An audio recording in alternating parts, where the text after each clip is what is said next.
Merci beaucoup Alain, merci beaucoup pour cette invitation.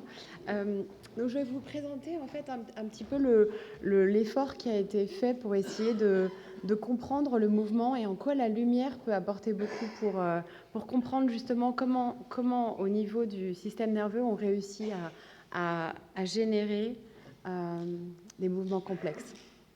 Et alors je commencerai juste par vous montrer une petite vidéo qui vient de la compagnie d'Akram Khan qui me tient très à cœur et qui est une vidéo de Gnosis qui vous montre en fait les mouvements complexes que peuvent faire ici deux danseurs, mais que nous sommes tous amenés à faire sur une base régulière, quasi quotidienne, euh, dans le combat, aussi dans la danse.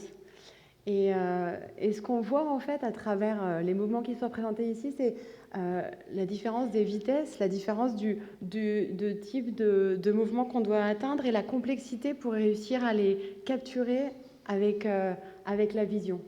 La difficulté de capturer les mouvements, elle vient du fait qu'il y a deux problèmes. Un premier qui est que le mouvement lui-même est l'intégration d'une variable dans le temps et dans l'espace. En fait, le mouvement est complexe de par cette combinaison du temps et de l'espace, et aussi parce que le mouvement n'est jamais passif. Et lorsqu'un mouvement est fait, quand on contracte ou quand on se tient ou quand on est même poussé, en fait, on est toujours en train d'activer des neurones sensoriels qui sentent la contraction ou l'effet de la poussée sur notre corps et qui vont du coup en fait eux-mêmes moduler l'activité des systèmes locomoteurs qui contrôlent la locomotion. Donc la locomotion est une boucle en fait sensorimotrice qui est toujours en action, même pendant la posture. Alors comment peut-on capturer une trace de mouvement ? Bien, je pense que c'est approprié, surtout ici, de faire référence au travail exceptionnel de Étienne Jules Marais, qui, professeur au Collège de France à la fin du 19e siècle, a inventé cet instrument que vous voyez ici dans une représentation de Étienne Jules Marais qui était en action, un fusil qui permettait de prendre des images du mouvement. Et c'est un fusil qui permet de tirer sans tuer 12 fois par seconde. Et grâce à ce fusil, en fait, qui a été vraiment le démarrage repris par les frères Lumière du cinéma, Étienne Jules Marais a comme ça réussi à prendre des images du mouvement dans de différentes situations, et il a pu ainsi, en étant physiologiste vraiment intéressé par la compréhension du contrôle du mouvement, il a pu établir en fait quelles étaient les positions et les séquences qui étaient associées avec des mouvements qu'on avait du mal à percevoir avec la vision parce qu'ils allaient beaucoup trop vite. Et à partir de ces images qu'il a reconstituées, il a réussi ainsi à décrire et à avoir une trace qui reste sur un mouvement qui s'en va, à établir vraiment la cinématique du mouvement. Et cette trace, en fait, il a dessinée il y a déjà plus d'un siècle, en fait, sont encore les diagrammes que les physiologistes utilisent aujourd'hui pour tracer le mouvement, en particulier chez l'homme. Alors, quels sont les circuits qui sous-tendent le mouvement ? Donc, ce qu'on sait du système nerveux, c'est que donc, le cerveau dans la boîte crânienne chez nous va être important pour déclencher une grande partie des mouvements. Et si on a une lésion en particulier entre le cerveau et la moelle épinière, que ça se fasse au niveau cervical, thoracique ou lombaire, on va perdre cette capacité de déclencher et d'initier le mouvement. Donc on comprend facilement, juste en voyant des patients paraplégiques ou tétraplégiques, que le mouvement est vraiment intrinsèquement lié à la fonction et à la communication entre le cerveau, dans la boîte crânienne ici, et la moelle épinière. En fonction du site des lésions, donc qu'elles soient cervicales, thoraciques ou lombaires, on va perdre différentes fonctions, des fonctions de posture, des fonctions qui sont importantes pour la marche, des fonctions qui sont liées au plaisir, à la douleur et aussi aux fonctions évidemment végétatives. Donc regardons de plus près quelle est l'organisation des circuits qui sous-tendent le mouvement. Donc c'est Sir Charles Sherrington qui avait décrit en fait les boucles sensorimotrices en premier qui étaient présentes dans la moelle épinière. Et il avait décrit en particulier que des neurones qui sont à l'extérieur du système nerveux central, qui sont périphériques, étaient capables de détecter la pression, la tension, la contraction musculaire, différentes informations mécanosensorielles, et de les envoyer en retour vers la moelle épinière. Et au niveau donc dorsal de la moelle épinière étaient consacrées les zones sensorielles. Et au niveau ventral, des neurones qu'on dit motoneurones allaient sortir de la moelle épinière pour permettre la contraction du muscle. Donc sur cette organisation de base, qui est de dire que la moelle épinière est constituée de neurones qui sont importants pour la sensation au niveau du dorsal et pour l'action motrice au niveau ventral, une question se pose qui est quel est le rôle de ces boucles sensorimotrices et dans quelle mesure est-ce que l'information du rétrocontrôle sensoriel va permettre de moduler les circuits locomoteurs. Donc il y a eu une grande avancée qui a été appelée locomotion fictive, qui vient de l'observation de beaucoup de biologistes qui essayaient d'étudier la moelle, que si on place la moelle épinière, ici c'est la moelle épinière de la lamproie que vous voyez ici, si on la place à l'extérieur, on dissèque l'animal et on la place dans un bain, c'est le schéma que vous avez là, on perfuse la moelle épinière, on peut retrouver en ajoutant un cocktail de drogues, en particulier du glutamate, de la sérotonine ou de la dopamine, on peut retrouver un rythme qu'on enregistre au niveau des motoneurones qui correspond de manière assez similaire à la nage active de l'animal. Et ici, c'est ce qu'on voit avec un enregistrement qui vient du groupe de Teresa Williams, où on enregistre cette fois-ci les muscles sur un animal intact lorsque l'emproie est mise dans une sorte de circuit natatoire. On va enregistrer l'activité musculaire et on voit que l'activité va aller se propager de la tête vers la queue, former une vague qui permet au corps d'onduler et que des alternances entre la gauche et la droite ici et la gauche là, permettent vraiment de faire les oscillations, de générer les oscillations qui vont sous-tendre le mouvement. Quand on dissèque l'animal et qu'on place la moelle dans un bain en mettant des drogues à nouveau telles que le glutamate, on peut retrouver un rythme qui ressemble au rythme de l'activation des muscles, où on voit sur un animal intact, on voit à nouveau une propagation de l'activité comme une vague, qu'on retrouve aussi chez l'homme au niveau par exemple lombaire lorsqu'on marche, et une alternance gauche-droite. Alors une des grandes questions qui a soulevé beaucoup de débats, il y a déjà 50 à 30 ans, en fait, c'était quelle est l'origine du mouvement? Est-ce que le mouvement est central et vient vraiment des circuits qui sont présents au niveau de la moelle épinière, dans nos vertèbres, par exemple chez l'homme, ou est-ce qu'il vient de l'information périphérique sensorielle qui permet d'activer les circuits et de déclencher le mouvement? Donc il y a eu beaucoup d'expériences qui ont été faites sur de nombreux animaux. Ça, c'est une des tables qui le récapitule. Et ces expériences ont toutes conclu que le mouvement devait être central, puisque en faisant une dissection de la moelle épinière et en la mettant in vitro dans une boîte de pétri, on pouvait retrouver des oscillations. Et du coup, que la moelle épinière elle-même, sans information sensorielle, était capable de déclencher le mouvement. Donc on a appelé ces centres générateurs du mouvement des centres générateurs de la marche, par exemple chez l'homme. Et Sten Grillner, qui est au Karolinska, a décrit en particulier, en faisant de la physiologie in vitro, que ces oscillations venaient de petits réseaux de neurones qui étaient constitués de neurones excitateurs, qui sont indiqués en bleu, de neurones inhibiteurs.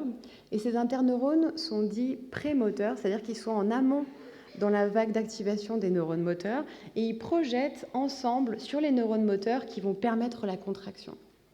Donc il y a une dimension qui n'a pas pu être beaucoup étudiée in vitro, qui était le retour sensoriel. Dans quelle mesure est-ce que, après l'activation et la contraction musculaire, on peut avoir une activation des récepteurs mécanosensoriels? Et ça, c'est lié au fait qu'intrinsèquement, dû à des limitations techniques, la contraction musculaire est bloquée par des drogues ou bien par une dissection directement des muscles, de manière à ce qu'on n'ait pas une préparation qui bouge pendant qu'on fait un enregistrement électrophysiologique des motoneurones. Donc à partir de ces travaux in vitro, il y a eu plusieurs conclusions qui ont été établies. Une première, c'est que pour générer le mouvement, on doit générer des oscillations et la fréquence des oscillations va définir vraiment le mouvement. Et qu'au sein même de la moelle, on a des circuits autonomes qui permettent de générer ces oscillations. Donc il y a eu une deuxième révolution après la locomotion fictive, ça a été la révolution de la génétique, qui, en particulier avec le travail de Tom Jessel, Martin Goulding et d'autres, ont établi que dans la moelle épinière, chez tous les vertébrés, il y avait une grande homologie des circuits qu'on pouvait retrouver chez tous les mammifères en particulier, mais aussi chez les vertébrés dits inférieurs. On pouvait retrouver une organisation avec des facteurs de transcription, des gènes qui définissent différents types de neurones, les motoneurones ici, et puis aussi des neurones auxquels on a donné des noms, des acronymes différents pour les ventraux et les dorsaux, qui vont être constitués différentes classes ainsi de neurones qui permettent de générer le mouvement. Donc grâce à la génétique, on peut maintenant cibler différents types de neurones et faire le lien entre l'approche physiologique qui a permis d'établir le mécanisme de base qui générait les oscillations et puis l'identité des neurones qu'ils constituent. Donc la GFP, la Green Fluorescent Protein, a permis, en utilisant la génétique, d'aller maintenant cibler les cellules et voir quelles étaient les cellules qui constituaient les circuits générant le rythme dans la moelle épinière. Ici, vous voyez un exemple d'un motoneurone unique qui a été marqué grâce à une technique qui repose sur l'utilisation de virus rétrogrades qui vont remonter le long des axones. Donc, on injecte un virus dans le muscle, il est capturé par l'axone, il remonte dans le motoneurone et on peut, grâce à cette technique qui vient à nouveau du laboratoire de Tom Jessel, on peut réussir à imager un motoneurone chez la souris et comprendre la complexité de la structure de ce motoneurone qui, vous voyez, a beaucoup d'arborisation dendritique. On peut faire la même chose, mais en allant à l'étape du dessus, voir les neurones prémoteurs qui déclenchent l'activité oscillante. Et ça, c'est le travail du groupe de Sylvia Harbour, qui, avec la fluorescence, a pu marquer, en fonction de leur type cellulaire, de s'il est d'un groupe de neurones ou d'un autre, a pu marquer les neurones avec différentes couleurs, et tous sous la même égide qu'ils projettent sur les motoneurones eux-mêmes. Donc, grâce à ces approches, on peut combiner physiologie et fluorescence, grâce à la génétique, pour aller cibler des cellules, comprendre leur morphologie et voir comment est-ce qu'elles sont activées. Et on commence à établir des cartes qui vont vous paraître sûrement un peu terrifiantes, comme celle-ci, où on essaie de comprendre toute la connectivité entre neurones et les interactions qui sous-tendent vraiment le mouvement. Donc ça, c'est une des revues qui vient de sortir. Mais moi, je me suis intéressée à une question un petit peu différente et je vais essayer de vous le présenter dans la deuxième partie, qui est comment expliquer la complexité du mouvement qu'on ne retrouve pas in vitro, et en particulier la diversité des démarches, le fait que je marche, que je cours, comment est-ce qu'on peut expliquer ça, et est-ce que le cerveau est le seul responsable de cette diversité, ou bien existe-t-il juste dans la moelle épinière les circuits permettant de générer cette diversité? Et une des vidéos expériences qui m'a vraiment inspirée pour étudier cette question est représentée ici. Donc c'est une expérience qui n'a plus lieu actuellement. Elle vient de Thomas Graham Brown. Et en fait, c'est une expérience qui est très intéressante et qui donne beaucoup d'espoir pour ce qu'on peut faire chez l'homme. Donc je vais vous expliquer. Ceci est un chat qui est décérébré, c'est-à-dire qu'il n'y a plus de connexion entre le cerveau et la moelle épinière. Le poids de l'animal est porté par des câbles et en fait on met l'animal sur un tapis qui bouge à une fréquence qui accélère. Et ce qu'on voit avec cette vidéo, donc c'est une expérience qui a été faite dans les années 60 à la fin de la vie de Thomas Graham Brown, on voit que l'animal, lorsqu'il est sur un tapis, alors qu'il n'a plus de signaux qui viennent du cerveau pour contrôler la moelle, il est capable de marcher d'une part et en plus de ça, il change de rythme en fonction de la vitesse du tapis roulant. Il marche au début, et lorsque la vitesse du tapis roulant accélère, il va se mettre à trotter et à galoper. Et donc c'est la preuve en fait que la moelle épinière elle-même, indépendamment des signaux qu'elle reçoit du cerveau, est capable de générer les différentes allures qu'on retrouve dans la locomotion complexe du chat. Et donc ça nous donne en fait beaucoup d'espoir. On n'est évidemment pas capable encore de faire cette expérience, de réussir à faire ça chez l'homme, chez des patients en particulier traumatisés. Mais ça nous donne beaucoup d'espoir parce que ça veut dire que si on utilise maintenant le fait que la moelle épinière est relativement intacte en dessous de la lésion, on peut réussir à stimuler les circuits pour retrouver la locomotion, ce qui n'est pas encore évidemment possible chez l'homme. Et je vais vous montrer donc une expérience qui est faite par le laboratoire de Grégoire Courtine, qui fait donc une expérience similaire chez le rat, où en fait on met le rat sur un tapis roulant Et vous voyez que le rat, à nouveau, qui a une lésion, la moelle épinière, va être capable de marcher. On l'aide en fait en portant encore le poids de l'animal, mais vous voyez qu'il est capable de marcher quand on stimule, et quand on arrête la stimulation, il n'y a plus de marche possible.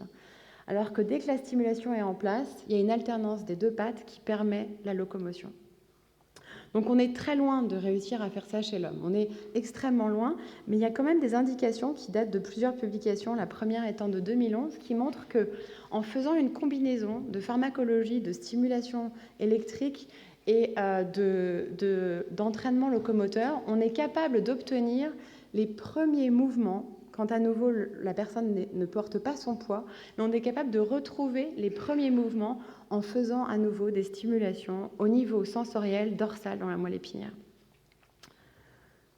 Donc maintenant, comment réactiver vraiment les circuits de la moelle épinière pour réussir à déclencher la locomotion sans information du cerveau?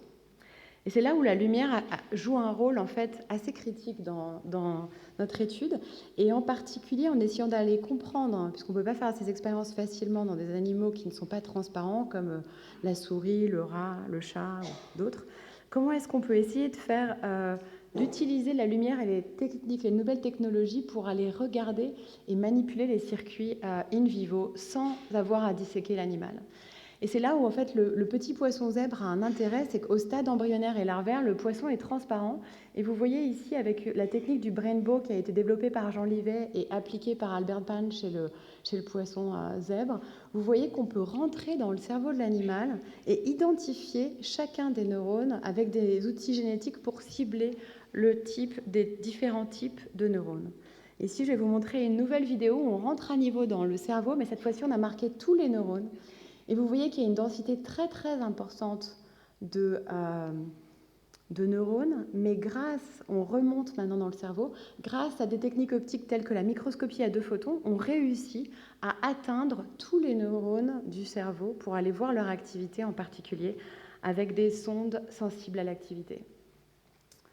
Et donc là, on zoome en fait sur les différents neurones. Vous voyez que c'est très très dense, et ça c'est vrai pour tous les cerveaux, mais c'est aussi vrai chez le poisson zèbre, et on peut vraiment réussir à cibler chaque cellule et à reconnaître chaque cellule dans l'animal. Donc si on regarde la moelle épinière, maintenant, la moelle épinière vue du dessus ressemble à ça, quand on marque uniquement les neurones GABAergiques. Vous voyez que l'animal est vivant parce qu'on voit les cellules sanguines qui passent en fait pendant qu'on fait notre image. Et là, on est juste en train d'utiliser une microscopie qu'on appelle confocale sur un animal vivant. Et on peut réussir avec la lumière à pénétrer dans les circuits et aller voir toutes les cellules, en l'occurrence inhibitrices GABAergiques, qui constituent la moelle épinière. Et alors, ce qu'on a beaucoup utilisé, en l'occurrence, c'est une approche qui repose à nouveau sur la fluorescence et sur la même protéine fluorescente qui est la Grain Fluorescent Protein, GFP. Mais cette fois-ci, en fait, couplée avec des peptides pour aller détecter le calcium, on a bénéficié du travail de Nakai et de Laurent Luger en particulier pour aller regarder l'activité des neurones. Dès qu'un neurone est actif, le calcium augmente à l'intérieur de la cellule, et en liant le calcium, cette protéine va changer et augmenter en l'occurrence de fluorescence. Donc on a utilisé cette approche pour aller lire ainsi, grâce à la fluorescence, l'activité des neurones dans un animal qui est entièrement vivant et intact. On utilise à nouveau de la microscopie confocale. Et là, ici, vous voyez un enregistrement. On voit les motoneurones maintenant qui expriment ce senseur de fluorescence qui va sentir le calcium. Et à chaque fois que l'animal essaye de déclencher un mouvement de façon fictive, parce qu'il est dans un gel, il ne peut pas bouger, on peut enregistrer des transitoires calciques dans les motoneurones qui vont être associés à de la nage lente, ici, et puis à de la nage rapide quand les motoneurones dorsaux, ici, sont activés. Donc différents types de nage recrutent différents types de motoneurones. Et on a développé une approche pour aller regarder maintenant l'activité liée au mouvement de l'animal. Et pour ça, en fait, on a le problème que le senseur de fluorescence ne peut pas être utilisé tout seul, puisque l'animal, s'il sort du champ, va changer de fluorescence. Et donc, on utilise en fait une astuce qui est qu'on enregistre ici le mouvement de l'animal avec des caméras ultra rapides qui vont plus vite que celles de Étienne Jules Marais. En l'occurrence, on est à 1000 images secondes, parce que le petit poisson zèbre nage très vite. Et on regarde l'activité avec des senseurs calciques, ici en l'occurrence la GCAMP, qui vont nous indiquer le calcium et du coup l'activité des cellules. Et on utilise une protéine rouge pour aller regarder la position des cellules.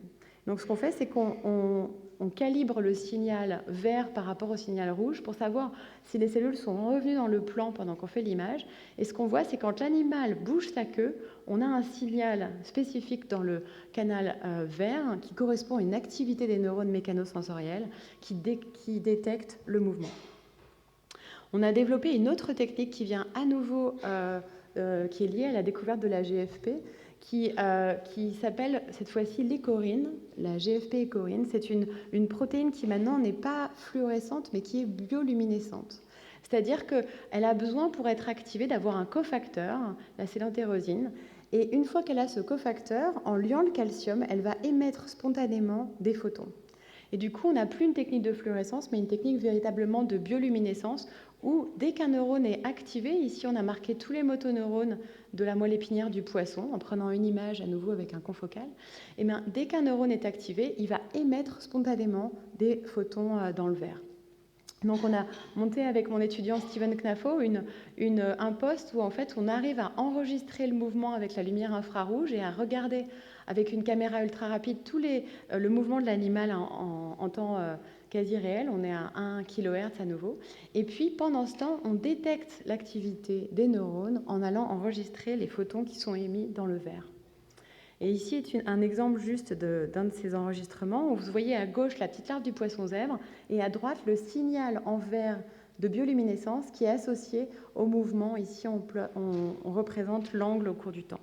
Donc on a développé en fait dans les 5 dernières années des méthodes pour aller vraiment sonder les circuits, qu'ils soient contraints en fait en mettant l'animal dans un gel ou bien en ayant la queue libre de l'animal en lui permettant de se mouvoir sous le microscope.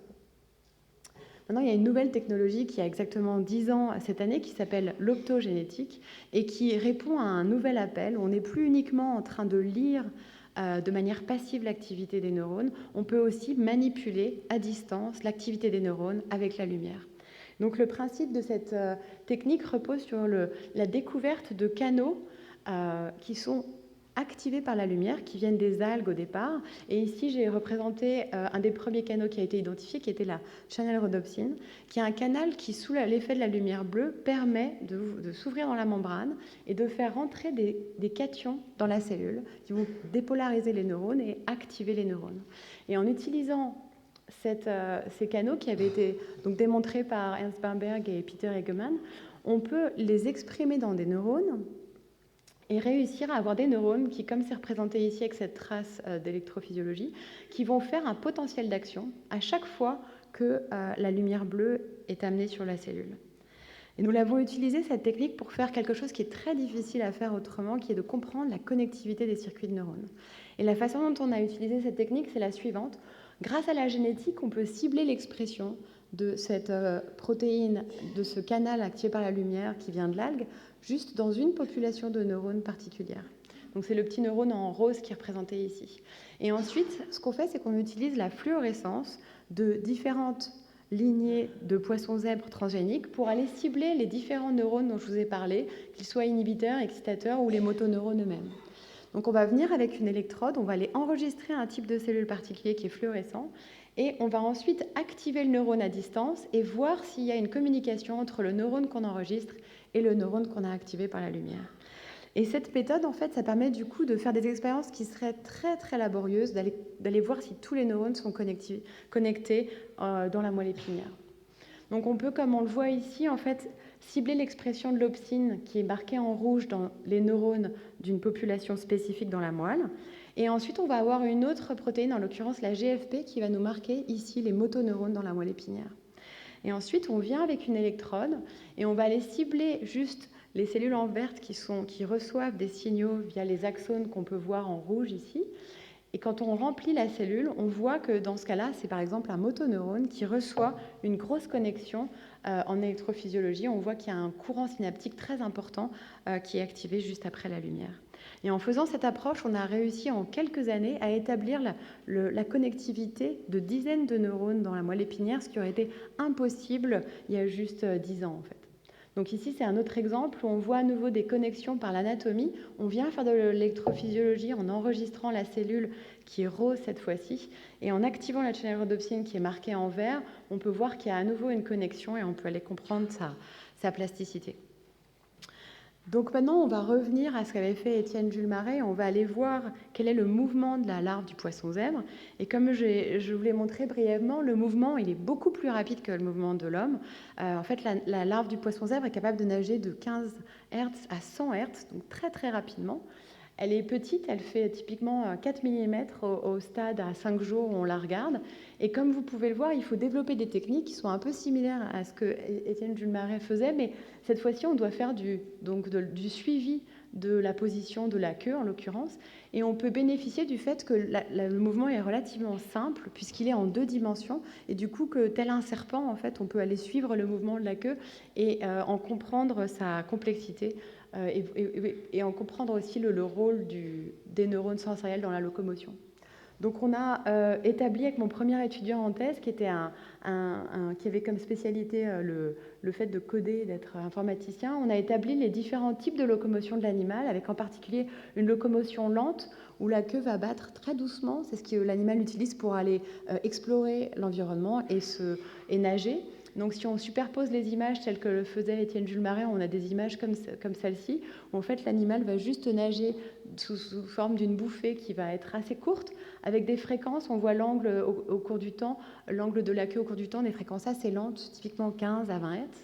Et à l'inverse, si on regarde cette réponse de fuite, quand on fait peur à l'animal avec un stimulus, par exemple, auditif, ou bien si on vient le toucher directement, il essaye de fuir en faisant d'abord ce qu'on appelle un virage C. Vous voyez, il forme un C ici, et puis après, il part à très haute vitesse. Et quand il fait ça, en fait, il a des fréquences beaucoup plus rapides qui peuvent aller jusqu'à 100 Hz et une courbure de la queue qu'on voit ici sur ce diagramme beaucoup plus importante de la tête vers la queue. Donc il y a 2 questions que nous nous sommes posées et auxquelles on pense avoir répondu en fait sur les 5 dernières années. La première question, c'était, grâce à ces techniques, quel est le rôle du rétrocontrôle sensoriel? Et donc, comme je vous l'ai expliqué, on voit chez le chat ou chez l'homme ou chez le rat que ce rétrocontrôle sensoriel, il doit être important puisque si on le stimule, on peut retrouver du mouvement. Mais il y a plusieurs hypothèses possibles. Une des premières hypothèses, c'est que le rétrocontrôle sensoriel va être important pour le timing, c'est-à-dire le temps en fait, et la dynamique du mouvement. Et l'autre aspect, c'est plutôt un aspect que le rétrocontrôle sensoriel pourrait aller directement projeter sur les motoneurones qui génèrent la contraction musculaire et être important pour l'ampleur du mouvement. Dans quelle mesure est-ce qu'on est capable de contracter le mouvement? Donc nous, on a été poser cette question directement chez la larve du poisson zèbre. Et pour résumer beaucoup d'expériences en juste une diapo, le rétrocontrôle sensoriel chez cet animal simple semble être vraiment critique pour accélérer le mouvement. On a fait des expériences où on a empêché ce rétrocontrôle sensoriel en utilisant des méthodes pour rendre silencieux les neurones. Et ce qu'on a vu, c'est que les paramètres d'amplitude n'étaient pas du tout altérés, la durée non plus. Le paramètre critique qui semble être altéré, c'est vraiment la fréquence à laquelle l'animal peut se mouvoir. Et en l'occurrence, suite à une stimulation auditive, quand on va faire peur et déclencher une réponse de fuite, l'effet principal, c'est justement de diminuer la fréquence à laquelle l'animal est capable de nager quand il n'a plus ce rétrocontrôle sensoriel. Donc, ce qu'on pense, c'est que ce rétrocontrôle sensoriel entraîne une excitation des circuits qui permet, quand on le simule, de déclencher le mouvement. C'est ce qu'on voit dans les expériences que je vous ai montrées, en l'occurrence chez le chat ou chez le rat. Et naturellement, il est utile pour amener une excitation qui permet d'augmenter la fréquence des mouvements. Et en fait, quand on reprend les articles qui datent d'il y a plus de 30 ans maintenant, qui ont démarré vraiment sur la locomotion fictive, si on regarde de plus près, je vous ai présenté déjà cette diapositive au début, on voit qu'il y a une grande similarité entre la locomotion intacte chez la lamproie et puis la locomotion fictive in vitro, puisqu'il y a des patterns, des motifs qui se retrouvent. Mais si vous regardez de plus près, vous voyez que les échelles de temps, ici on a une échelle de temps, là une échelle de 0,1 seconde. Donc l'animal est typiquement en train de nager à 10 Hertz, et quand on le met in vitro et qu'on n'a plus ce rétrocontrôle sensoriel, on a maintenant une locomotion qui est autour de 1 Hertz pour le même animal, c'est-à-dire 10 fois plus lentement.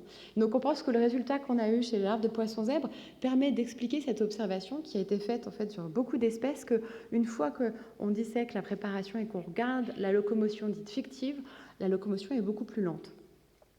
La deuxième question auquel on s'est intéressé, c'est une question en fait qui n'avait pas été trop explorée, qui est le rôle du liquide céphalorachidien. Alors je prendrai juste une minute pour expliquer ce qu'on connaît du liquide céphalorachidien. Le liquide céphalorachidien est un liquide qui entoure le cerveau et qui va en fait circuler dans les ventricules et puis au niveau de la moelle épinière dans le canal central et au niveau des méninges pour aller donc d'une première observation, peut-être protéger le cerveau puisqu'il est entouré par ce liquide et du coup, de manière mécanique, les chocs sont peut-être moins violents.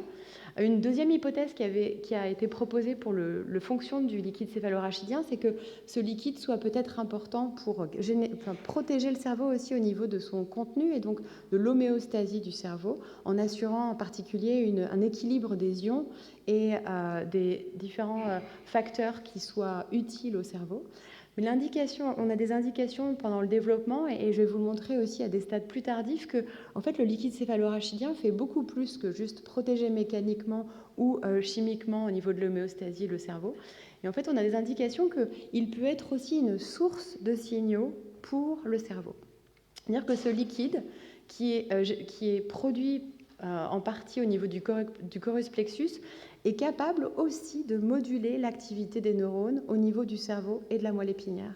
Et donc les premières indications viennent du développement où plusieurs laboratoires ont observé que le flux de molécules dans le liquide céphalorachidien pouvait être important pour la prolifération et la migration des neurones. Mais nous avons aussi de notre côté regardé ça dans la moelle épinière et on a observé qu'il y avait une interface sensorielle très intéressante qui n'avait pas été exploitée et comprise encore entre le liquide céphalorachidien et les neurones eux-mêmes. Et en fait, des anatomistes ont contribué à identifier cette interface, donc en particulier Vie et Vitekman à Budapest, ont décrit que partout au niveau du cerveau et de la moelle épinière, on pouvait trouver des neurones ciliés qui étaient en contact directement avec ce liquide et qui ressemblaient énormément aux neurones qu'on connaît être sensoriels, par exemple au niveau de la bouche, au niveau des neurones qui détectent le goût, par exemple. Et donc, qu'est-ce que ces neurones ciliés peuvent bien goûter au niveau des ventricules et du canal central dans la moelle épinière? Alors, Kolmer et Agdur étaient les deux anatomistes qui ont vraiment identifié ces cellules-là au niveau de la moelle. Et eux, vu la disposition des cellules qu'ils avaient été chercher dans plus de 200 espèces, en utilisant des animaux, des os, etc., ils avaient proposé en fait que leur disposition était telle que ces cellules, par exemple, se retrouvaient plus nombreuses au niveau des zones chez la tortue où la tortue peut tordre son cou. Donc, ils avaient proposé à cette époque-là que ces neurones de contact avec le liquide céphalorachidien pouvaient peut-être être à l'origine d'une détection de la courbure de la moelle épinière dans les zones importantes où il y a une courbure importante de la moelle épinière. Donc on a été revisiter cette question chez notre petit poisson zèbre en utilisant à nouveau les atouts de la génétique. On a trouvé des outils pour aller cibler vraiment uniquement vers les neurones de contact avec le liquide céphalorachidien des gènes tels que les senseurs de l'activité que je vous ai présentés et puis aussi des canaux pour activer ou silencer les cellules. Et en faisant ça, en fait, la première découverte, ça a été de voir que si on active ces neurones et uniquement ces neurones, on est capable de déclencher la locomotion de l'animal. Donc ça, c'est une expérience qu'on a fait déjà il y a 6 ans, où en fait, on active, vous voyez ici, avec la lumière qui est dans ce cercle-là, et on est capable de déclencher la locomotion de l'animal. Donc ça, c'était une grosse surprise parce qu'on n'avait aucune idée que ces neurones, qui étaient situés au niveau ventral de la moelle épinière, mais avaient la morphologie de neurones sensoriels, pouvaient moduler la locomotion.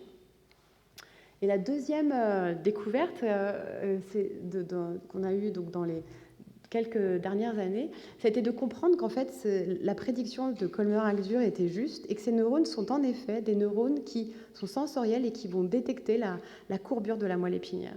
Et donc, Urs, dans mon équipe avec Andrew, ont fait des expériences où ils ont laissé à l'animal la possibilité, comme je vous ai montré, de pouvoir bouger sa queue, en particulier en élicitant une réponse de fuite avec un stimulus auditif. On leur fait peur avec du bruit. Et quand ils ont fait ça, ils ont vu que l'animal va courber sa queue que d'un côté, et ça va être associé avec l'activité des cellules juste du côté de la courbure. Et en conséquence, si on utilise un mutant pour empêcher cette réponse sensorielle, on utilise un mutant dans un gène qui est important pour la réponse sensorielle, et ben dans ce cas-là, en fait, la nage est ralentie à nouveau chez les animaux.